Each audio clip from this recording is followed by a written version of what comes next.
Okay, sorry, recording people. I forgot to start recording, but we are now on page 8 under Liberia. Sorry. So colonization appealed to Northerners again, felt blacks and whites who could not coexist. So at this point in the early 1830s, there is a push for there is a movement pushing for the end of slavery, but not any kind of equality. Thomas Jefferson will say the same thing. We need, and part of his reason and rationale for the Louisiana Purchase was to give part of that Louisiana Purchase territory to create a free black state. So we're not even close to any of that kind of commingling and living together. Feared the mongrelization of the white race, thought blacks were inferior, didn't want them in huge numbers in their states. So abolitionism becomes the dominant reform movement of the antebellum period. So from all those reform things that we looked at in our last chapter, the one that dominates and supersedes all of those other ones becomes the abolitionist movement. And what happens to other movements is they take a back seat, especially the suffrage movement. The suffrage movement is going to do full stop, jump in the front seat with the abolitionists and drive that train toward the abolitionism of slavery. And when that happens, and when they begin to work for those women mistakenly think that they're going to be swooped up in granting those rights, which we know is not going to happen, and create a lot of anger in that party. So we've got a list of people here. The only list, and I've got a whole bunch of them just here, the only ones that we're really going to talk about that you really, really need to know is William Lloyd Garrison. William Lloyd Garrison publishes his newspaper, The Liberator, in January in 1831. So how many years ago is that? Is that like 200 years ago? I don't know. But he published it in January. William Lloyd Garrison symbolizes the anti-slavery movement. He also is one of the only people who believes in equality of the races, which makes him exceptional, which makes him target for random, horrific acts of violence, and allows his name to be used as a hate type of monger down in the South. He is a militant anti-slavery. Now, here's the thing. He's a militant anti-slaver, but he's also a pacifist. So he is not going to support the war. That is not the way that he would have ever picked for slavery to end, is through a war. The American Anti-Slavery Society is founded by Theodore Weld and Wendell Phillips, who we'll see him later in the day. On page 9, Angela and Sarah Grimke are also really significant and important because, Chloe, this is the project that you had in Mr. Ridge's class, right? These Grimke. Yeah, because I remember when your mom, I'm like, they are so obscure. Why would, I mean, they are important, but anyway. Angela and Sarah Grimke are important mostly because they are Southerners. They are Southern women supporting the abolitionist movement who also work towards women's rights. Sojourner Truth, Elijah Lovejoy. But the only other one of that big giant list that I would like for you to commit to memory is Frederick Douglass. Frederick Douglass is and was a former slave who escaped from slavery at the age of 21. He writes his own life story, the narrative of the life of Frederick Douglass. Where's my Frederick Douglass book? It's a really thin book. Hold on, let me find it. I still have it here. I might have taken it home.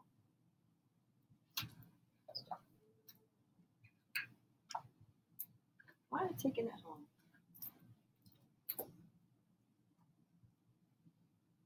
It's a really thin book. Oh, no, here it is. The Narrative of the Life of Frederick Douglass. Any of you that are interested in this, it is past the 100 years. You can get it free anywhere. It's a really good book that he writes about his life. Frederick Douglass is going to be invited to the White House by many presidents as a person who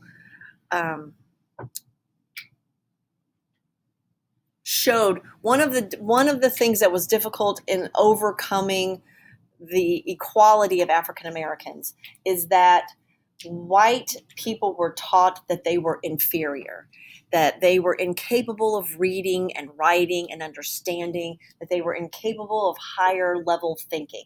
And Frederick Douglass is important for breaking that stereotype. He taught himself to read. He was able to speak incredibly well. He gives this fantastic speech on what the 4th of July means to an African American. It's a phenomenal speech.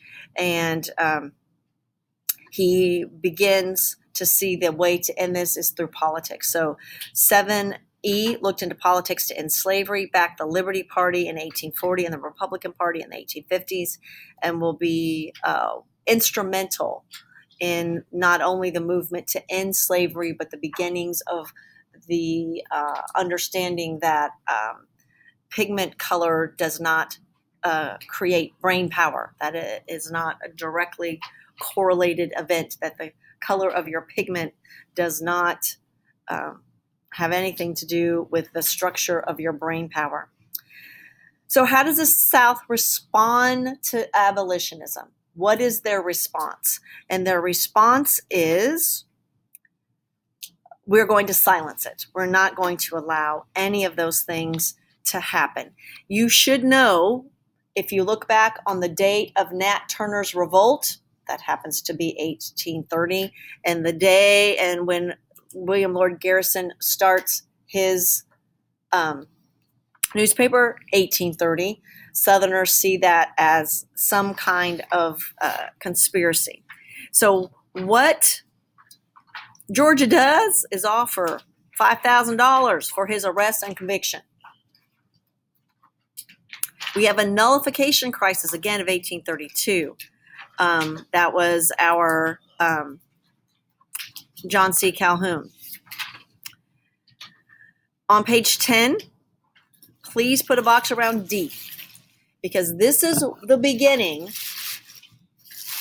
of what, as students of history, you need to see where government fails.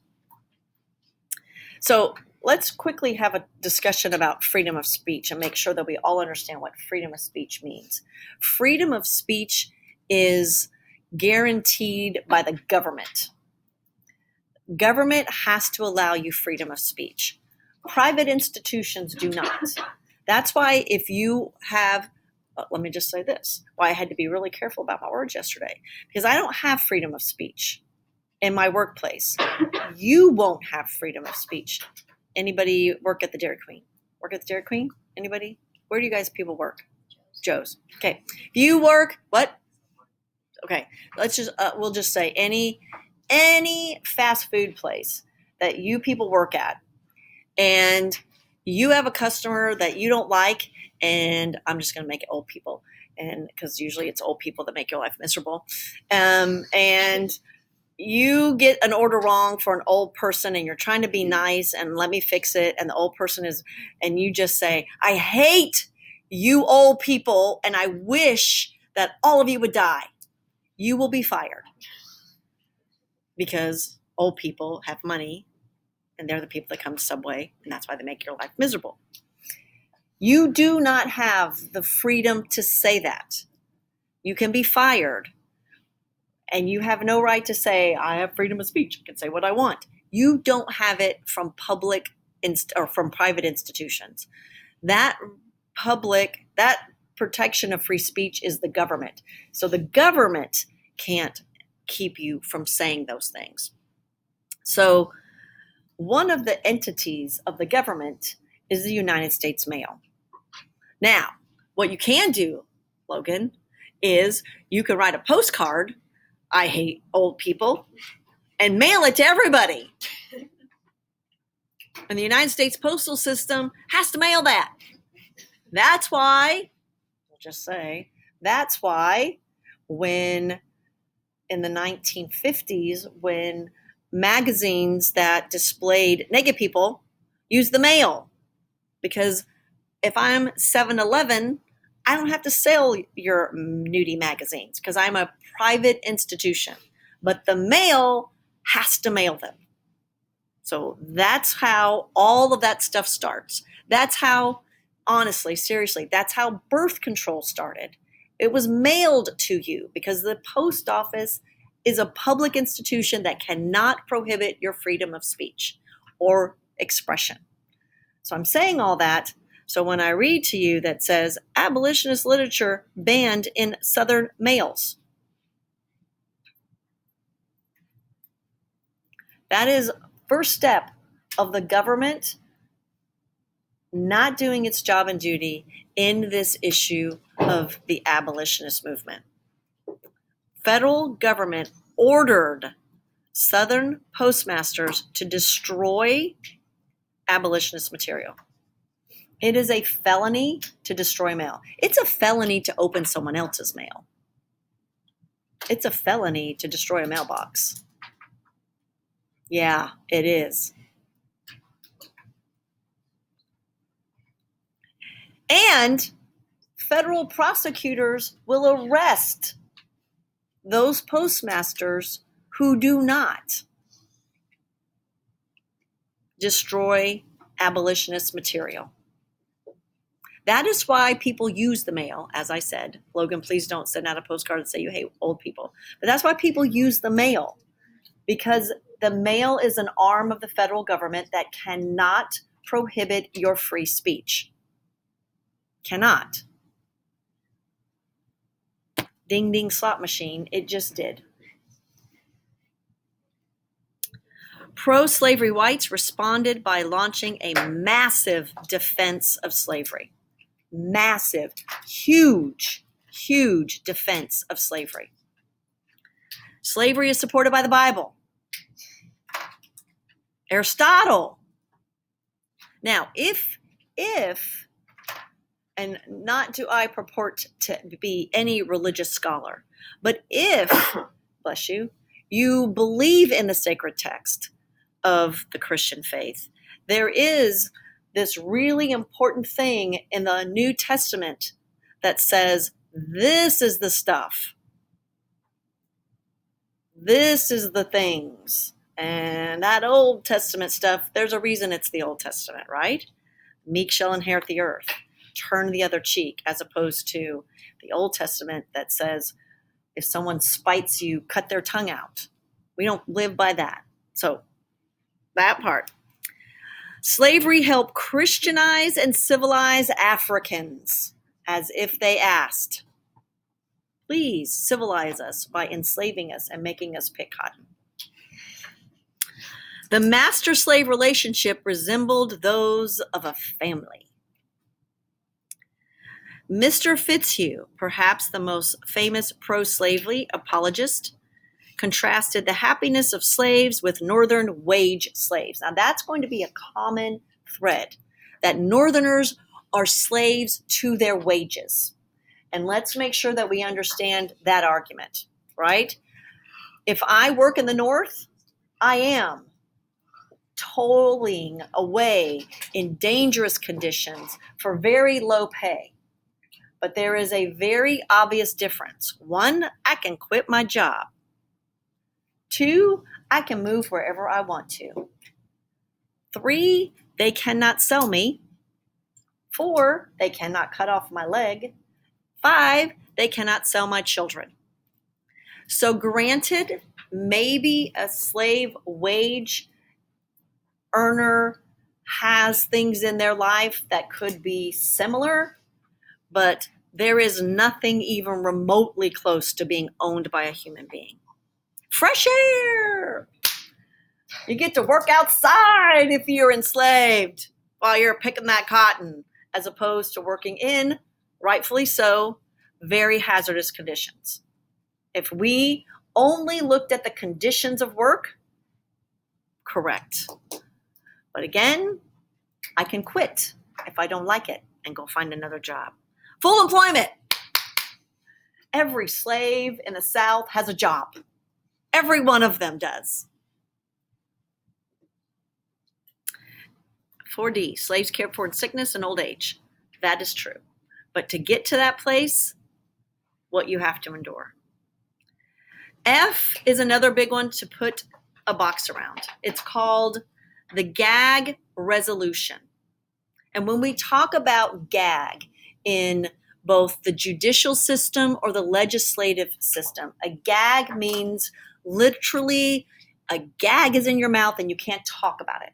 Perhaps if you follow court shows or any kind of justice system, if there's a court case that has a high visibility, the people are under a gag order where they cannot talk about it in the public. That is done to protect the judicial process. This gag resolution in 1836 that Southerners drove through Congress, all anti-slavery appeals and petitions in Congress are prohibited. So there was no way for any Northerner to petition the legislators to vote to end slavery. That is the most unconstitutional violation of just about anything we're going to discuss. Representative John Quincy Adams, former President John Quincy Adams, spent 8 years waging war against this gag resolution. 8 years. It's often why John Quincy Adams' legacy is Secretary of State and Representative of Massachusetts, followed thirdly by his 4 years of president, which is highly unusual. But he was definitely needed. The abolitionists' impact in the North. Abolitionists were unpopular in the North. Northerners revered the Constitution. Slavery was protected. Northern industry dependent on the South for its economic well-being. I got a textile mill. I got to have cotton. Mob outbursts occurred in response to extreme abolitionists. Garrison's dragged through the streets of Boston with a rope tied around him. Lovejoy's going to be killed in Illinois. But something's going to happen in 1850. 1850 is the date. It is the beginning of a 10-year march toward civil war. And that's the date that we'll look at as the beginnings of the Civil War. Now, probably like 10 years ago, we had a DBQ about the Civil War. Very rarely do we have DBQs about the Civil War. But very specifically, they ended it at 1850. You couldn't talk about anything that happened after, which are all the big things. So please make sure you have a good understanding of all the things that happened prior to 1850. Because if the College Board is going to give you and throw you a bone like the Civil War, they are not going to make it an easy Civil War DBQ. It's going to stop you at 1850, which means you cannot mention the Compromise of 1850, Dred Scott. You can't mention John Brown. You can't mention the Dred Scott case. So it is important and significant. Now we're getting into the beginnings of our trek towards Civil War. And it will be interesting because my granny, who never used curse words, she used words in place of curse words. One of her favorite curse words was John Brown. Until I got into high school, had no idea John Brown. And this is the way she would use it. Like, where are my John Browned keys? Well, I want to know who in the John Browned left this Coke bottle out in my yard. Like, and then when I was sitting in U.S. history and I learned what John Brown did, I'm like, oh, Granny, I know why 150 years later you don't like this man. That's why my husband always had a hard time. He's like, am I supposed to know? Her other favorite one was, well, this is Tighter and Dick's Hat Band.